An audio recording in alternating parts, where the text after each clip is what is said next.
Hello guys, welcome back to my channel. ఈరోజు healthy breakfast recipe చూపించబోతున్నా. అదేంటంటే పెసుళ్ళ curry అనమాట. So ఇది చపాతీ రోటీలోకి చాలా బాగుంటుంది. సో నేను కుక్కర్లో చేస్తున్నాను. ఇది 3/4 కప్పు తీసుకున్నా. ఇక్కడ వాష్ చేసుకున్న తర్వాత 2 గ్లాస్ వాటర్ వేసుకున్నాను అనమాట. మీకు ఎంత కావాలో అన్ని పెసుళ్ళు వేసుకోండి. నాకు 3/4 కప్పు సరిపోతుంది కాబట్టి అంత వేసుకొని వాష్ చేసుకొని 2 గ్లాస్ వాటర్ వేసుకున్నాను అనమాట. వేసుకొని కొద్దిగా సాల్ట్ వేసుకున్నా. అందులో తర్వాత 4 విజిల్స్ పెట్టుకున్నా. స్టవ్ ఆన్ చేసి మూత పెట్టి 4 విజిల్స్ వచ్చేంత వరకు పెట్టుకున్నా అండి. తర్వాత ఇక్కడ స్టవ్ ఆన్ చేసి ప్యాన్ పెట్టాను. అది హీట్ అయిన తర్వాత 2 టేబుల్ స్పూన్ ఆయిల్ వేసుకున్నా. హీట్ అయిన తర్వాత ఆవాలు జీలకర్ర వేసుకున్నా అనమాట. సో అది కొద్దిగా రెడ్ అయిన తర్వాత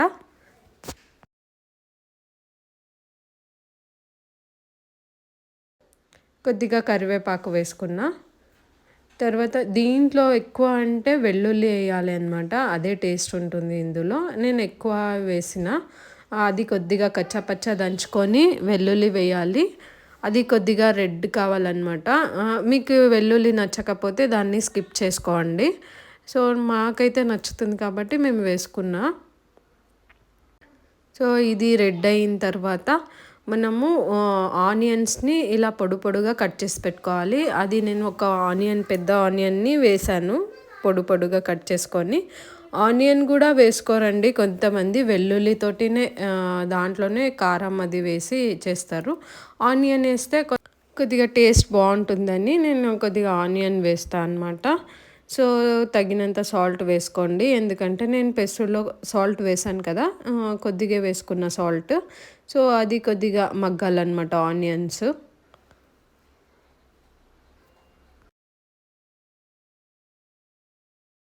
సో నేను ఇప్పుడు మూత పెట్టేసుకుంటున్నా, అది కొద్దిగా మగ్గాలి అని. సో తీసి చూసేద్దామా. చూడండి ఇలా మగ్గింది కదా. సో ఇప్పుడు మనం కొద్దిగా కలిపేసుకుందాము. ఇందులో పచ్చిమిర్చి వేసి కూడా చేసుకోవచ్చు, బట్ నేను కారం వేసి చేశానన్నమాట ఆ రోజు. పచ్చిమిర్చి వేస్తే కూడా బాగుంటుంది. అందులో మెంతెం కూర వేయాలి, బాగుంటుంది పచ్చిమిర్చి వేస్తే. సో ఇప్పుడు నేను 1/2 టేబుల్ స్పూన్ పసుపు వేసుకున్నా.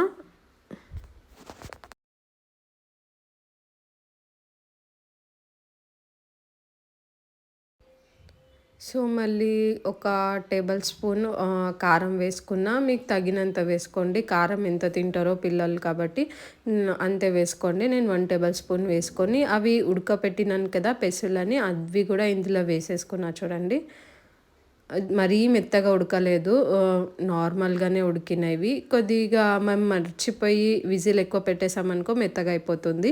చూస్తూనే ఉండాలి. ఒక 4 విజిల్స్ పెట్టుకోవాలి. తర్వాత కొత్తిమీర వేసుకోండి లాస్ట్కి ఇలా. సో చాలా బాగుంటుంది, హెల్దీ రెసిపీ. చపాతీ రోటీస్కి అయితే బాగుంటుంది. మార్నింగ్ బ్రేక్ఫాస్ట్కి ఏం చేయాలో అని ఆలోచిస్తుంటాం కదా, ఏం లేకున్నా పెసలు ఉంటాయి కదా. సో క్విక్గా అయిపోతుంది అనమాట ఈ రెసిపీ. మీరు కూడా ఒకసారి ట్రై చేయండి అనమాట. బాగుంటుంది, చాలా అంటే చాలా బాగుంటుంది.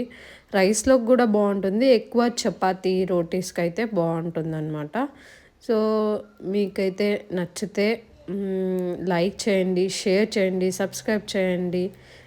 ఇంకా మంచి మంచి వీడియోస్తో మీ ముందుంటా. Thank you for watching.